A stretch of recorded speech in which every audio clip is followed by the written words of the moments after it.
Bienvenidos nuevamente a Sala de Artistas. En esta ocasión nos acompaña un distinguido personaje de las artes visuales guatemaltecas, de las artes plásticas, de la escultura. Porque ya le decía yo un poco antes de iniciar esta agradable convivencia, no se puede hablar de arte en Guatemala si uno no habla de él, porque por donde uno pasa se ve el rastro del trabajo de este querido amigo mío. Me estoy hablando de mi amigo el escultor, el licenciado economista Pepo Toledo. José Toledo, bienvenido. Gracias, querido Hugo. Las cámaras. Un gusto estar acá en TV USAC. Aquí ya me siento en casa, hemos tenido una larga relación. Sí, eso me contabas antes de empezar. Sí, Pepo es un artista de la casa, cabalmente, como él dice. Hay obra de él cabalmente en las instalaciones del Paraninfo Universitario y también en el campus central. Y pues esperamos que en el futuro el campus central tenga más obra de este artista connotado de la plástica guatemalteca. Y ya tuve el gusto de presentarte debidamente. Ahora quisiera que iniciáramos esta conversación, Pepo, contándonos de dónde viene la pulsión esa por la escultura. ¿En qué momento surge un hombre como vos, un hombre de pensamiento y además homo faber? ¿De dónde vienen estas necesidades existenciales por la escultura? Bueno, al final es la necesidad de expresión que tiene el ser humano, es una forma de expresión. La escritura es otra forma de expresión que también practico. La escultura tiene más posibilidades que la pintura porque tiene 3 dimensiones y la escritura tiene infinitas posibilidades, pero son formas de impresión que tiene el ser humano. Desde niño pues me gustaba dibujar, hacer muñequitos, le hacía caricaturas a mis maestros. Algunos me castigaban, otros me pedían la copia para llevársela. Recuerdo que a mi mujer la enamoraba con dibujitos, pero al final pasó el tiempo y nunca me dediqué, pero sí fue muy determinante para mí cuando mi tío abuelo Monteforte Toledo regresa del exilio en época del presidente Cerezo, 84 por ahí, y se vuelve como el centro de atención de todos los intelectuales, como que era la novedad que regresaba al país, y ahí conocí a todos los grandes artistas plásticos de Guatemala, Efraín Recinos, Manolo Gallardo, queridísimos amigos, Marco Augusto Quiroga, Bularash, Luis Díaz, Ramón Ávila, una lista muy larga de artistas. Mirza Amaya, con quien al final empezamos a hacer los jueves culturales, a reunirnos al mínimo una vez a la semana.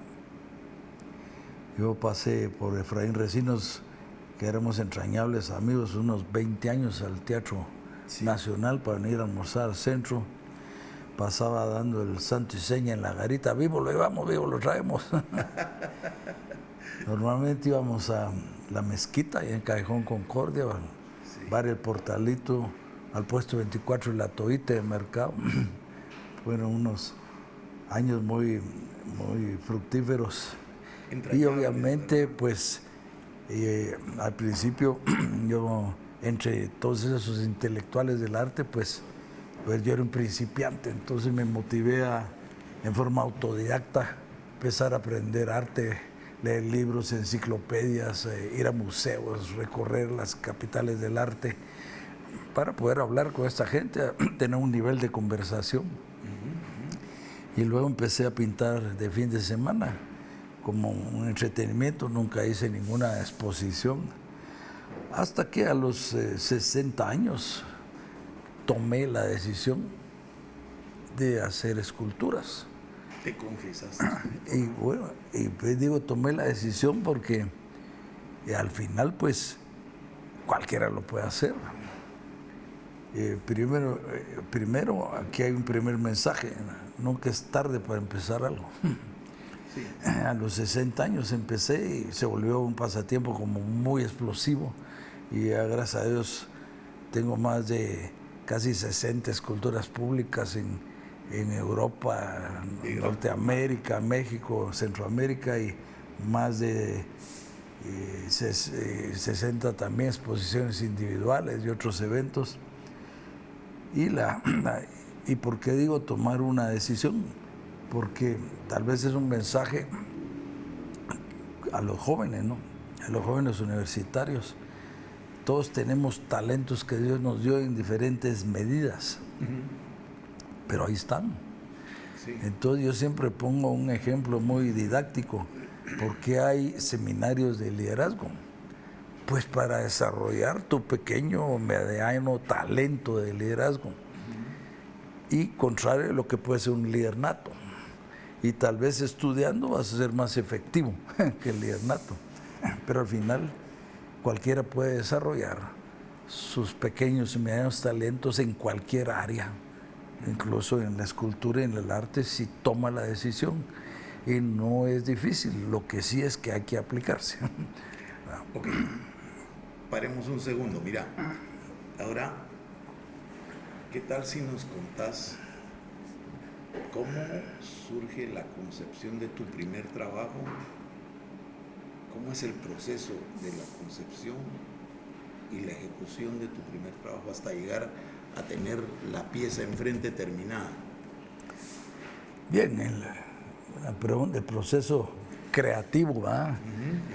El proceso creativo y el proceso de la ejecución en sí misma.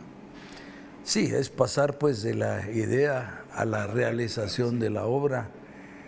Y en realidad, pues, después de todas estas experiencias y estar con todos estos artistas, que al final aprendí muchísimo de ellos, y de todos estos recorridos que hice, como para formarme de forma autodidacta, pues al final las ideas se empiezan a venir y no es el problema tener ideas, el problema es tener el tiempo y ver cómo aterrizar cada idea y cómo volverla a realidad. Entonces no es el problema la producción de ideas, sino la realización. En mi caso, por mi origen de mecánico automotriz, y al final el artista es la persona en sí, entonces yo decido expresarme con lámina. También participé en competencias de automóviles y le cambiamos la forma a los autos para hacerlos más competitivos. Entonces ahí viene mi afición por la lámina y sí tengo la habilidad psicomotriz de moldear. Sin embargo, soy alérgico al polvo, entonces me quedé muy cómodo con la lámina. A veces uso elementos automotrices incorporados en mis esculturas, como una serie oceánica que se llamó Peces. Elementos encontrados, digamos, incorporados sí, a la... Sí, pero digamos, hay una serie que se llamó Oceánica, que eran peces, con el cuerpo de los peces eran cigüeñales de automóvil o ejes de leva. Entonces es chatarra, pero no chatarra como el arte povera, ¿va? Sino es una chatarra dignificada, porque parece que fue hecha para la estructura misma de la obra.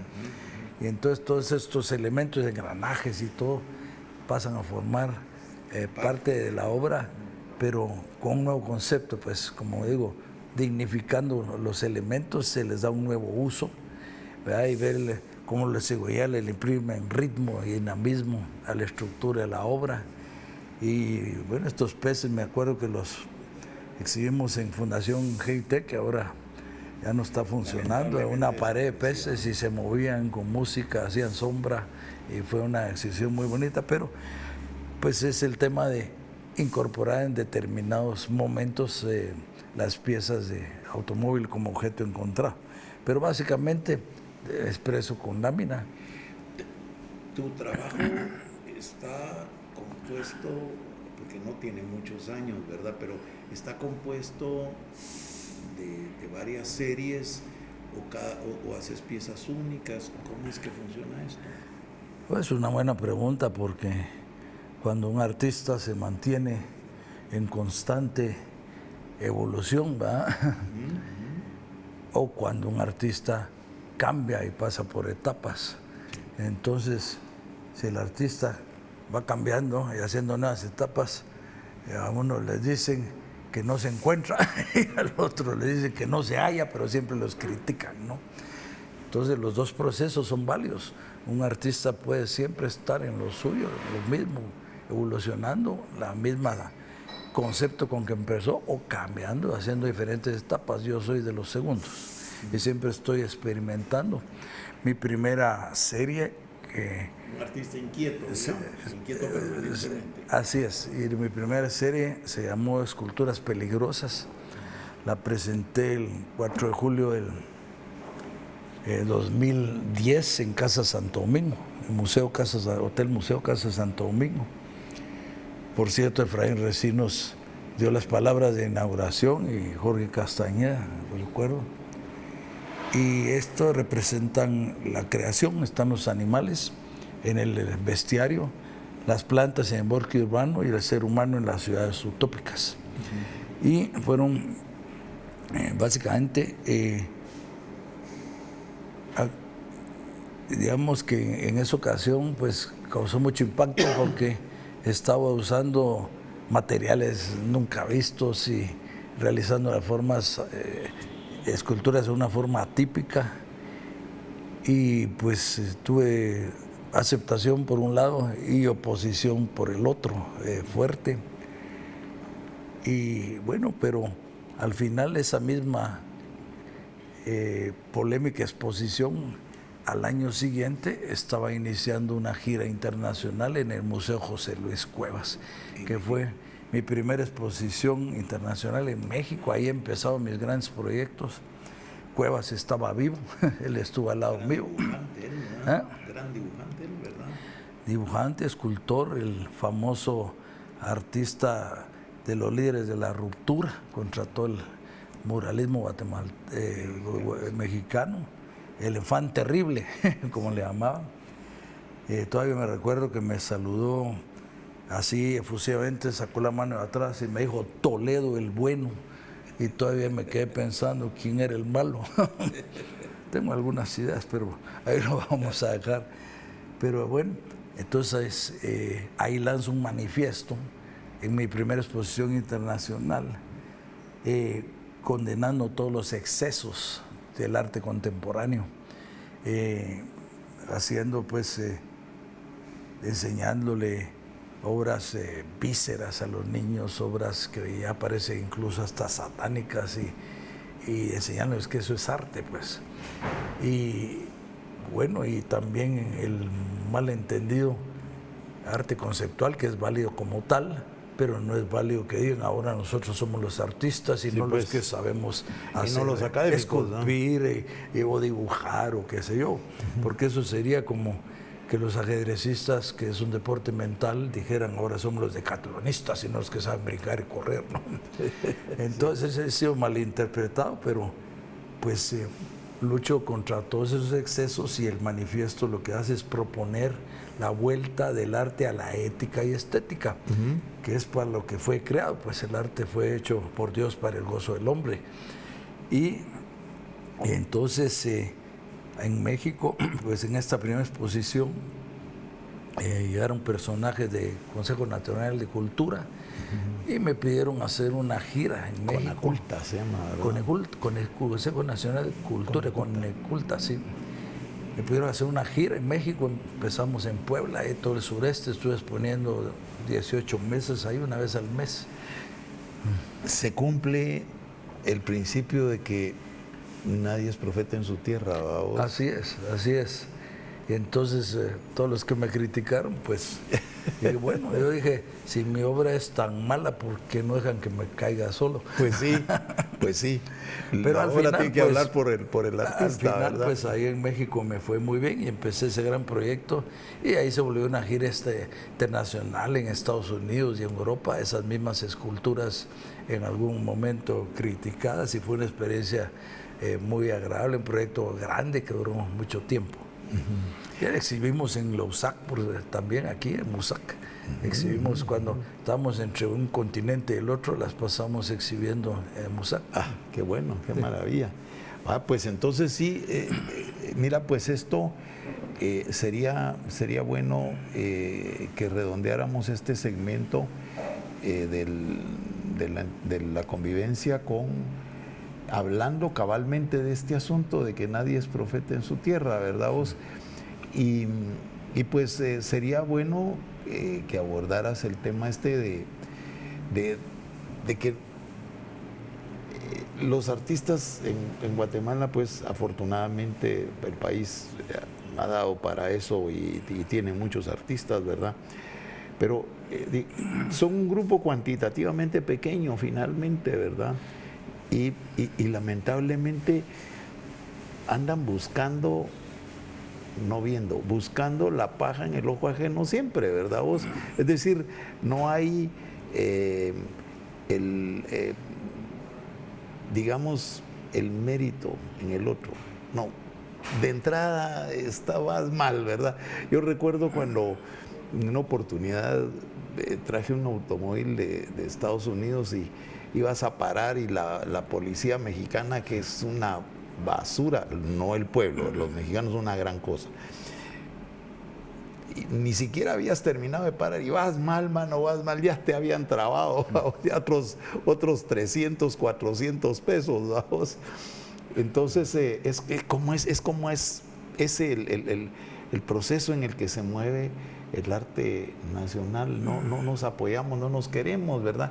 Yo recuerdo por los 70s, un poco en esa época, entre 70 y 80, había, pues no colectivos, pero sí grupos en los que había pintores, escultores, músicos, balletistas, gente que se movía en el ámbito de las artes, ¿verdad?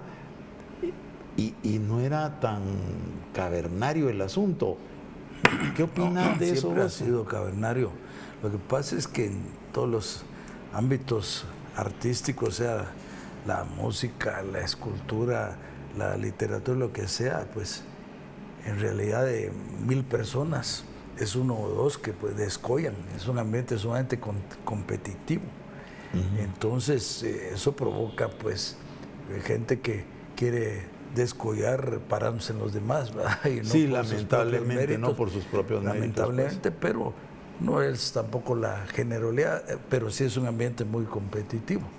Y precisamente la experiencia que a mí me tocó vivir me ha motivado a siempre estar apoyando a otros artistas y buscando que resurjan, buscando ¿verdad? formas de apoyar la literatura y el arte a través de Fundación Monteforte Toledo y otras instancias que he estado, y siempre hemos tratado de hacer lo contrario, apoyar que surjan los jóvenes muchachos. Valores del arte guatemalteco. Ok, mira, ya te dije que vos y yo necesitamos varias horas para hablar. Llegamos al final del primer segmento.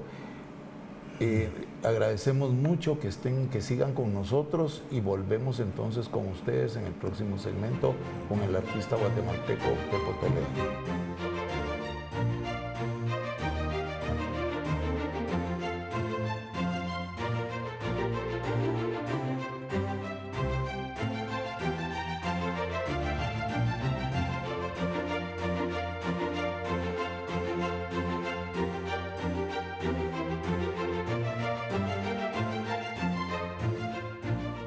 Estamos de vuelta en Sala de Artistas con el escultor guatemalteco Pepo Toledo, escultor, escritor, promotor de arte, motor de arte, un personaje distinguido, entrañable, Pepo.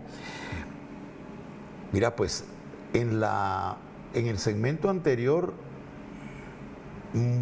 pareciera que muy disciplinadamente no hablaste de la fundación Monteforte Toledo, de la que sos presidente, tengo entendido.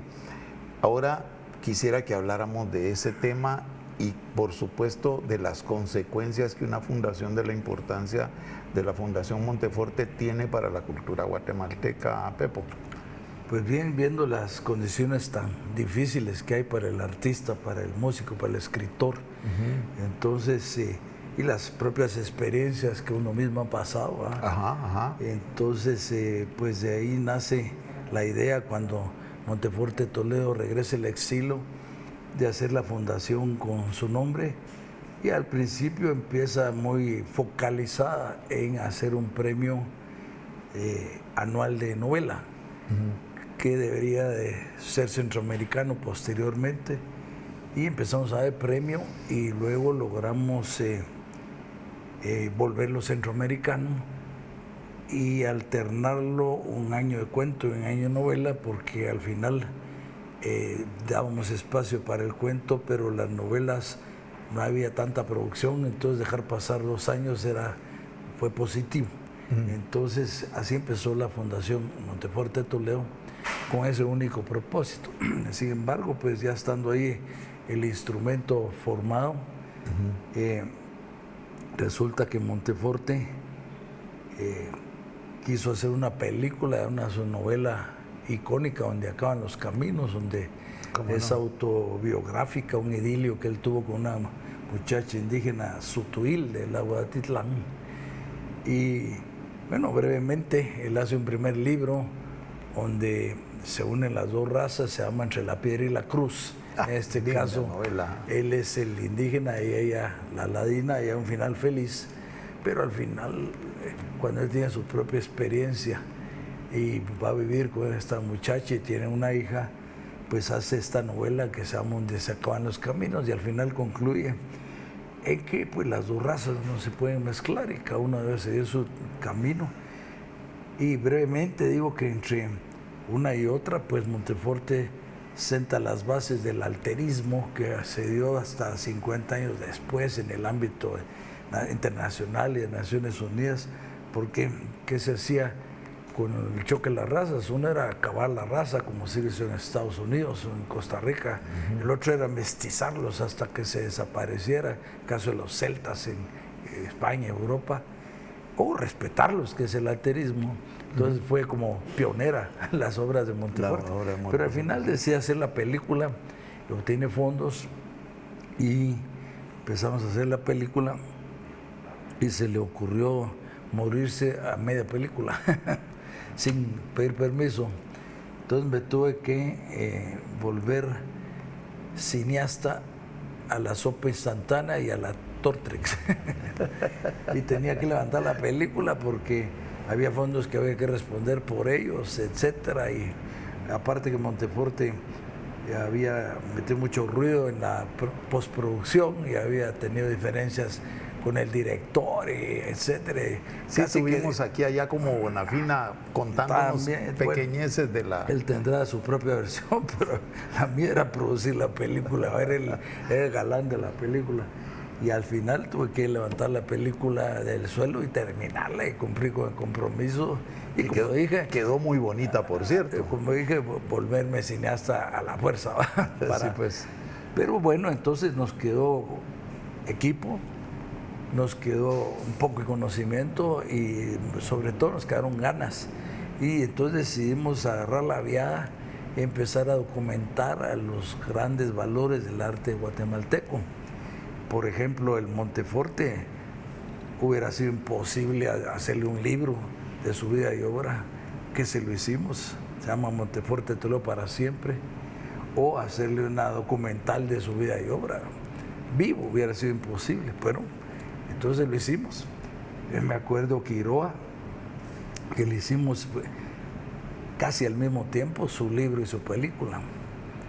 Y bueno, Quiroa ya estaba enfermo de cáncer, pero vio todo lo que iba a estar en su libro y vio todo lo que iba a estar en su película. Ay, y se murió contento de saber, sí, el tipazo, de que saber que moría documentado y habiendo él participado en todo. Entonces, y por supuesto, después de su muerte enriquecimos algo la película con su funeral, igual fue el de Monteforte. Fue una experiencia muy bonita. O el propio Efraín Recinos, que no tenía ninguna documentación. Le hicimos, tal vez el libro más emblemático es Difusores Acústicos, una obra escondida que hay en el Conservatorio de Música, 79 retratos que él donó cuando se reconstruyó el Conservatorio con apoyo del Club Rotario, años 60 y iban a ser 100, donde hay diferentes personajes de todas las áreas de la cultura, nacionales e internacionales. Se preocupó por meter 19 mujeres que eran marginadas en esa época. Se resalta su faceta retratista. Y eso pues es un tesoro escondido y está en el libro y le hicimos la documental, él mismo narrándola. También escribí en base al dibujo infantil de Efraín Recinos, que su padre se lo había guardado todo y documentado. Escribí una tesis sobre el dibujo infantil basada en la experiencia de Efraín Recinos, también con película, es muy interesante. Y le hicimos otro libro sobre su obra cubista, improvisaciones, un poco menor tamaño, y un libreto sobre los murales censurados en el centro cívico que nunca se hicieron de la Corte Suprema de Justicia. Y así seguimos con otros personajes. A Manolo Gallardo también le hicimos un libro, hicimos una docena de documentales para no hacerla muy larga, y pues la mayoría de libros los pueden conseguir en Sofos, en Piedra Santa, están Fondo de Cultura Económica. También hicimos el libro de Monteforte o Monteforte Toledo en Madrid, un libro, un recorrido fantástico por la cultura, y otra serie de títulos que los que se pueden conseguir en papel o en electrónico. Yo personalmente, la idea no es hacer dinero con estos proyectos, sino es difundir la cultura, y yo los publico en mi sitio web, pepotoledo.com, o hay un sitio que es un intercambiador de escritos que se llama academia.edu, que es el más grande del mundo.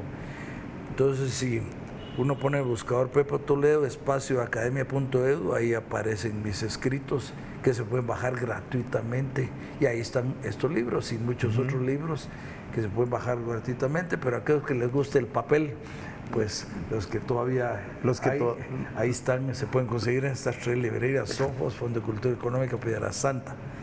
Entonces, pues ha sido esa etapa de documentar a los grandes valores del arte guatemalteco, queridos amigos también, o sea, lo hicimos con mucha satisfacción, y fue una etapa de promoción del arte, ¿verdad?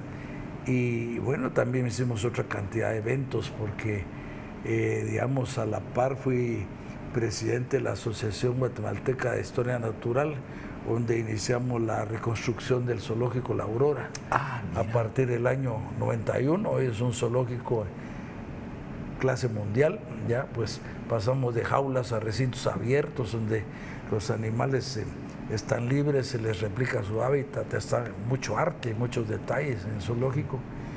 Y bueno, ahora ya soy solo miembro honorario, estoy en muy buenas manos, sigue creciendo el zoológico, pero ahí en la KCT, que la reconstruimos, un monumento histórico, hicimos muchísimos eventos de arte, artistas pintando en vivo, etcétera. Les damos espacio para exponer, y usando también la fundación hicimos exposiciones en otros lugares, y siempre abriendo espacios para artistas que normalmente los tienen vedados, ¿verdad? Y les cuesta entrar en el ámbito de los circuitos de las galerías. Y no solo artistas, sino pues a los escritores, como ya lo expuse. Que en principio los escritores fueron de verdad el objeto de la fundación, ¿verdad? Fue el inicio. Ahora, bueno, el premio pasó por alguna época de crisis porque se metió una institución privada a hacer un premio calcado del nuestro, con mucha plata, no podíamos competir, pero qué bueno que a veces está cubriendo ese espacio, pero luego lo abandonaron. Entonces tuvimos que retomarlo, hicimos una alianza con Fundación País ahora, y que tienen un gran equipo para difusión, y están llevando en esa alianza el premio de una manera muy exitosa. Y hemos logrado ya participaciones nunca vistas en las cantidades de cuentos y novelas, ¿verdad? Y entonces ese proyecto sigue, pero aparte hicimos los proyectos de cine y los proyectos de edición de libros y de exposiciones. Promoción de artistas. ¿Tiene la fundación juega algún papel en la promoción de los artistas? No Pepo Toledo, la fundación. Bueno, sí, lo ha jugado. Es lo Bueno, es que es lo mismo, vamos. Son inseparables. Tenemos ¿verdad? proyectos que no hemos realizado, pero por supuesto tengo el proyecto de un museo de estampa que no hay, ¿verdad? Sería el primer museo de Mesoamérica, creo que el más próximo está en el Centro Histórico de México. Y la estampa es muy importante porque es un medio para adquirir arte a un precio cómodo y llegar a los hogares nuevos que están formando, poder tener arte en su casa y que los artistas también puedan producir obra de bajo costo más difundida, como se hacen en series, ¿no? Serie de una de 50, una de 40, esa repetición da esa oportunidad.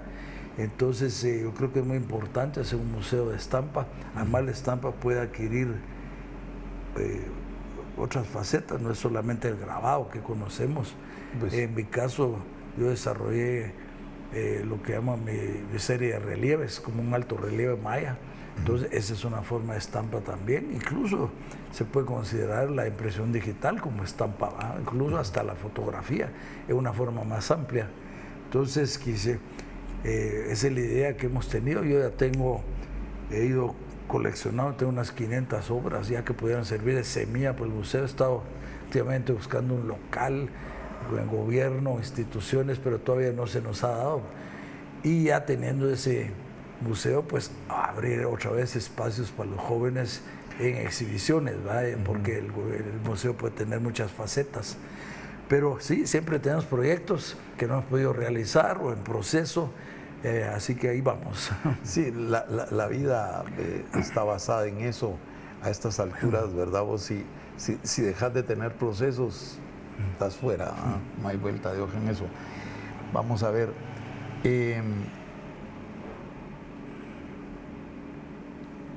Aparte de la posibilidad de la promoción de jóvenes artistas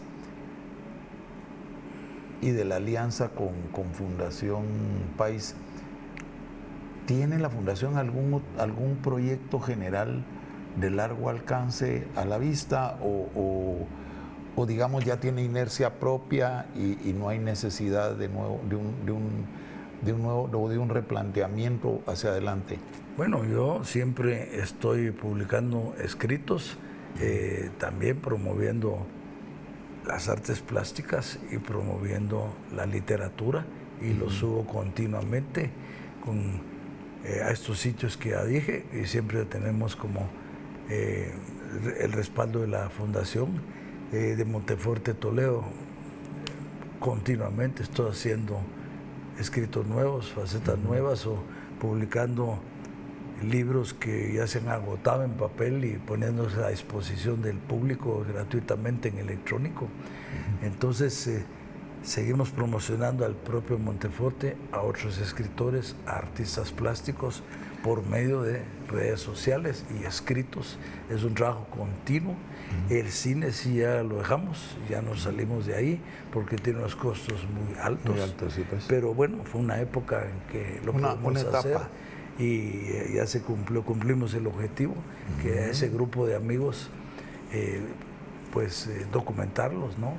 Lo hicimos, estamos satisfechos con ello, y ya mencioné proyectos que tenemos enfrente, que seguiremos luchando por ellos, pero estamos en continua actividad. Ok, mira, ahora vamos a cambiar ligeramente del tema para que en el tercer segmento hablemos del ciudadano.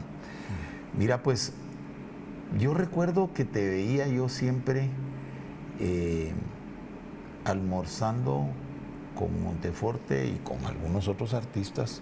Generalmente Luis Díaz andaba por ahí siempre en la mezquita.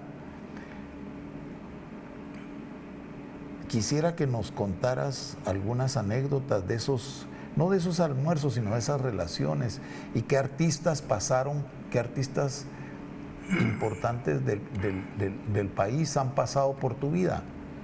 Bueno, contaba que cuando viene Monteforte del exilio, 30 y pico años, se vuelve el foco de atención, y alrededor de él se juntan intelectuales de todas las ramas, de la música, maestro Sarmientos, ¿verdad? Más jóvenes, como Pablo Alvarado, Joaquín Orellana, escritores, por supuesto,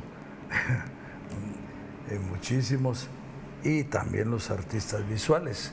Entonces iniciamos esa relación, pero con los artistas propiamente empezamos a hacer la tradición de reunirnos los jueves, al menos una vez a la semana.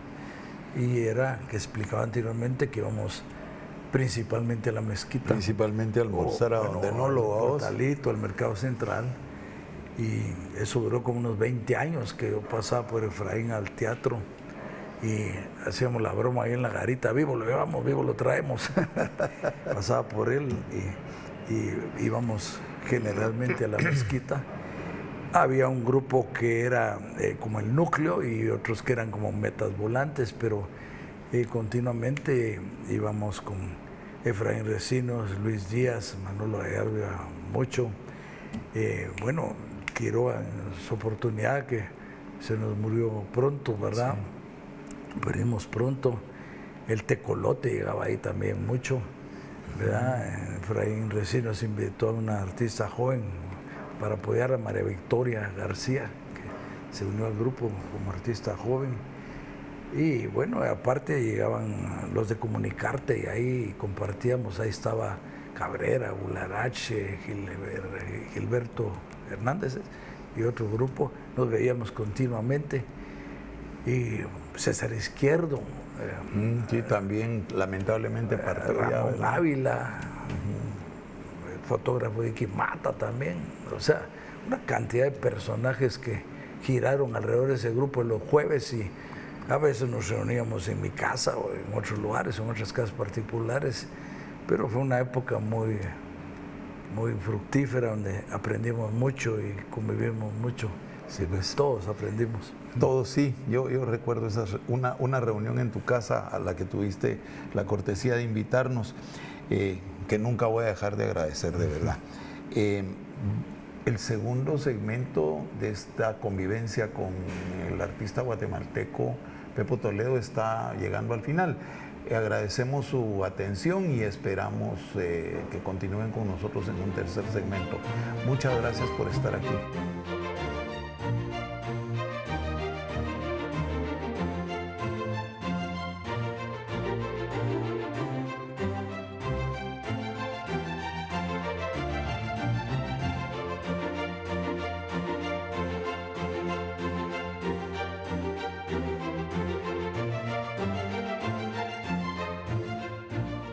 Estamos de vuelta en Sala de Artistas de TV USAC, de la tricentenaria Universidad de San Carlos, que vaya a cumplir 348 años en esta oportunidad, en este año, en el año presente, con el ciudadano, con el artista, con el escultor, con el promotor de arte. Es multidireccional la actividad de este querido amigo, Pepo Toledo. Pepo, ahora quiero que hablemos del ciudadano. No del artista, que hablemos del ciudadano que hay en vos, porque esta necesidad de servir no es común, no vamos a decir en los guatemaltecos. El ser humano en términos generales no es un ente de servicio, ¿verdad vos? Entonces yo quisiera que nos contaras de tus ejecutorias públicas. Ya nos contaste de la ejecutoria del servicio, pero ¿qué hay también atrás? Porque un hombre como vos no vive solo del servicio, es decir, algo tiene que alimentar financieramente el servicio, ¿verdad? Y el tiempo para el servicio. Por favor, contanos qué ha pasado en tu vida, qué has hecho con tu vida y de tu vida. Bueno, yo, como mencioné, comencé mi vida como mecánico automotriz. Estuve 16 años ahí en Toyota, dirigiendo la operación de servicio,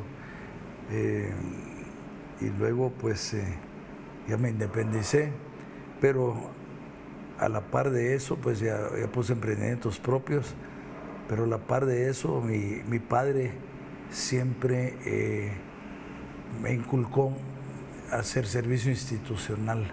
O sea, devolverle a la patria de lo mucho que nos da. aunque sea un poco de lo mucho que nos da. Y él me dio ejemplo haciendo trabajo institucional. Él era ingeniero civil y estuvo siempre en las asociaciones y cámaras y todo, apoyando y poniendo su grano de arena para mejorar esta actividad que es crítica para el país, la construcción. Y entonces pues yo seguí su ejemplo y empecé a hacer varios proyectos allá por los años 90. Uno fue la reconstrucción del zoológico La Aurora, que la empezamos precisamente en el año 90, 91. Un grupo de empresarios nos inscribimos ahí en la asociación y a la hora de las elecciones casi que la tomamos por asalto, y el zoológico era un conjunto de prisiones y la tuberculosis era la enfermedad común en los animales. Había que vacunar a los cuidadores contra la tuberculosis y hacinamiento, mal olor, todo. Y al final empezamos a hacer un zoológico con recintos abiertos, modernos, donde el animal se siente libre, se le replica su hábitat, la arquitectura del lugar, mucho detalle, mucho arte. Y bueno, el proyecto fue creciendo, reconstruimos la KCT que estaba ahí, cumple con la función de ser no solo conservacionista, sino educativo también en la función y también investigativo.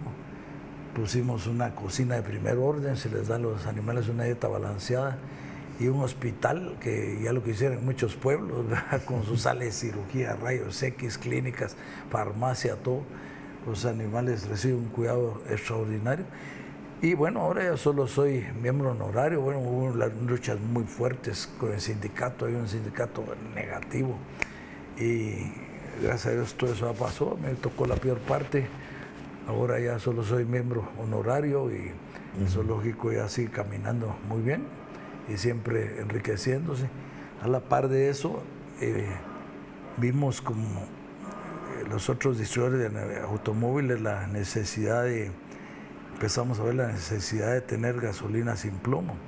Toda nuestra gasolina usaba plomo como aditivo para elevar el octanaje, y ya todos los países industrializados estaban cambiando a un aditivo mucho más ecológico, que es el MTB, que prácticamente no da problemas, metil terciario y butiléter, pero el plomo era tremendamente tóxico, barato pero tóxico. El plomo afecta a todos los órganos del cuerpo humano, es acumulativo. Y afecta principalmente a los niños que están desarrollando su cerebro y su sistema nervioso. Entonces empezó la lucha por este proceso que llevó en Estados Unidos, México, Japón 15 años, pero nosotros fuimos los primer país del mundo en quitar el plomo de golpe, la gasolina, y demostrar que se podía hacer. Entonces, de hecho, mi tesis de economista se llamó La gasolina sin plomo, el ambiente y la economía, y se hizo realidad ese proyecto. Entonces vienen de Swiss Contact y tienen apoyo suizo y patrocinio para fundar Proeco y extender este programa hasta Panamá. Entonces estuvimos luchando por quitar plomo a la gasolina. En toda primero Guatemala hasta Centroamérica. Y bueno, un proceso de 3 años, y estaban los opositores, vendedores de plomo, refinerías como la estatal de Recope, Costa Rica, que luchaban contra nosotros, ¿verdad? Tenían intereses con los vendedores de plomo. Y al final fueron mis primeras batallas, pero logramos llevar el plomo hasta Panamá. Pero lo bonito es que con la experiencia documentada por técnicos suizos que vinieron a visitar y a probar nuestro proyecto, servimos de base para que Europa quitara el plomo de golpe en el año 2000 y no en procesos de 15 años. O sea, fue muy bonito el efecto multiplicador que tuvo ese. Y luego, pues, precisamente por toda esa relación que tuve con el Ministerio de Energía, que me tuvieron que aguantar ahí con la insistencia del cambio de gasolina, en época de Arzú me llamaron al INDE, pues de parte del Ministerio de Energía, paré como vicepresidente del INDE, pero digamos que me llamaron como un técnico a solucionar problemas, no como un político. Nunca estuve en partido ni nada, y me tocó hacerle reingeniería al INDE para prepararlo para la competencia, porque Arzú hizo las leyes de liberalización del mercado de electricidad y de telecomunicaciones. Entonces me toca bueno, casi imposible, pero para el INDE, para la competencia, lo vimos en empresas.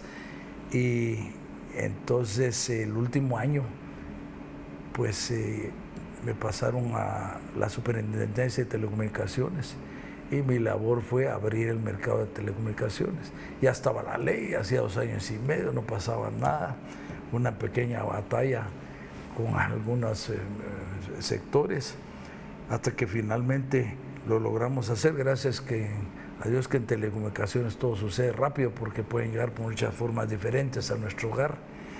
Y abrimos primero el mercado de celulares y luego el mercado de telefonía, llamadas internacionales, y apenas teníamos 500,000 líneas fijas y 60,000 celulares, y se provocó.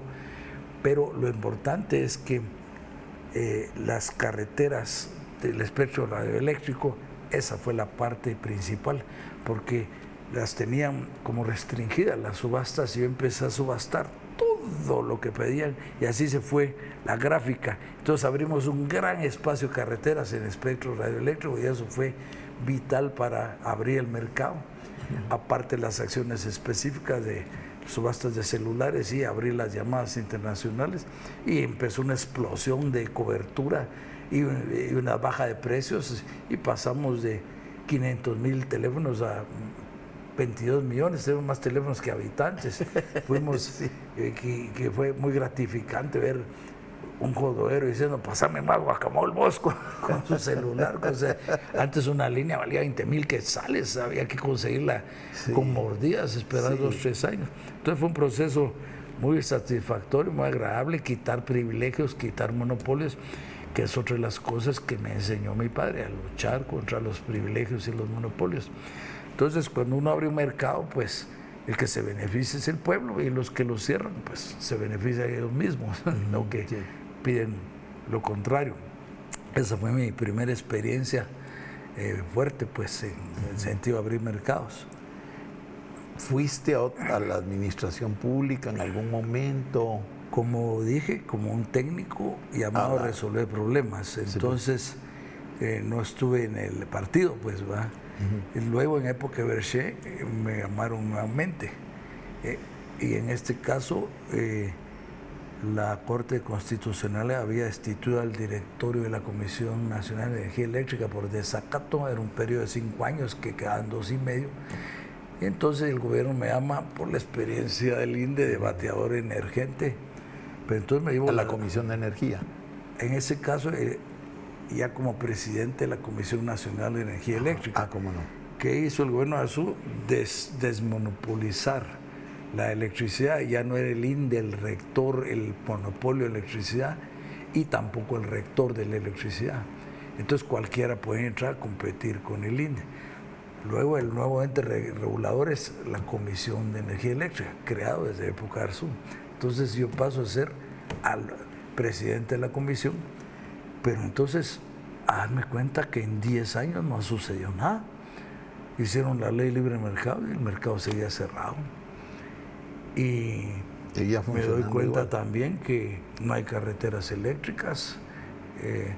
Diagrama de carreteras eléctricas era así, se iba la luz aquí, no había cómo pasar allá, no había redundancia, no se acercaba uno al consumo, a las plantas productoras, al combustible.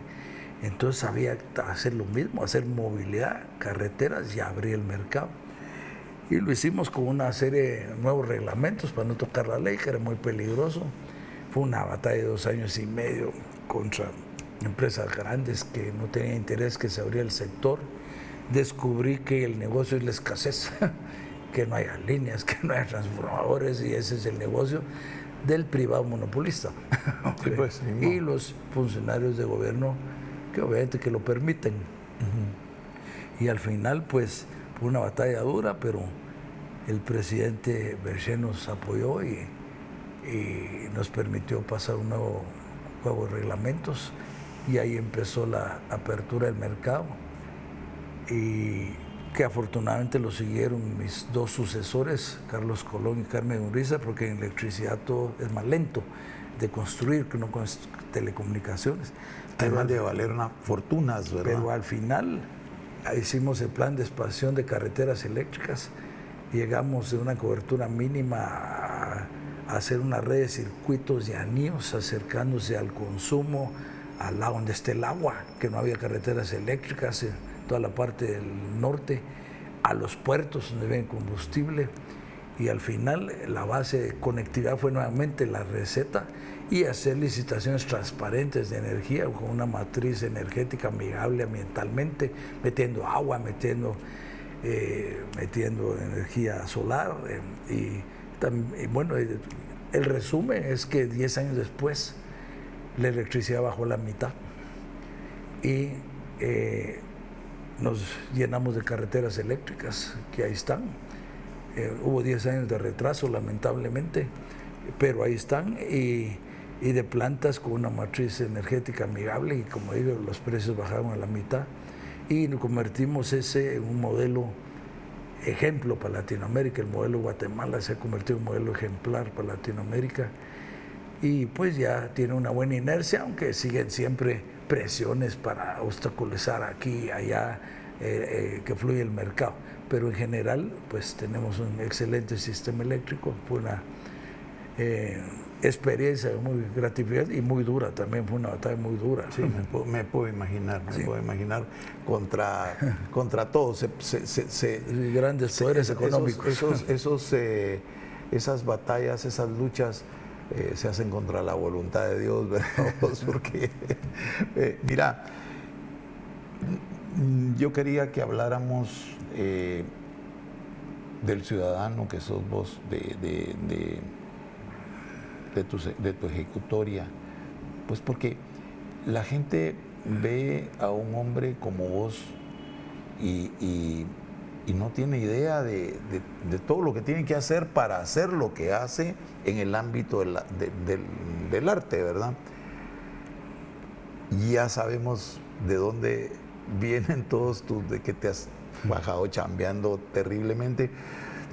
Entonces, ahora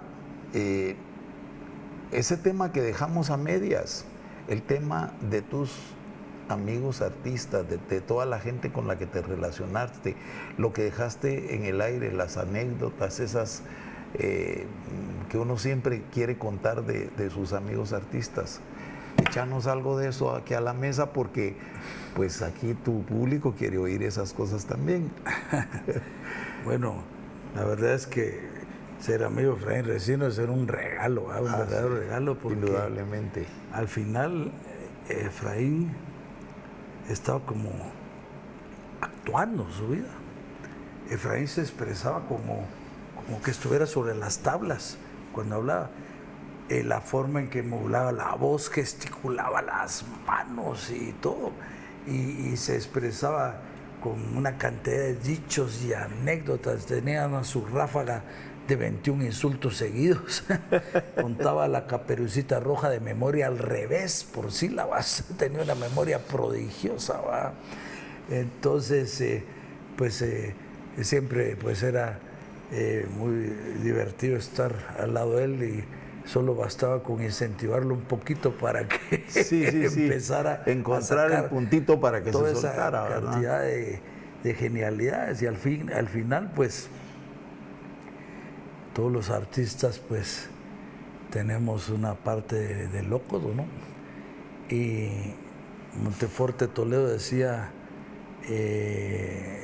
afortunadamente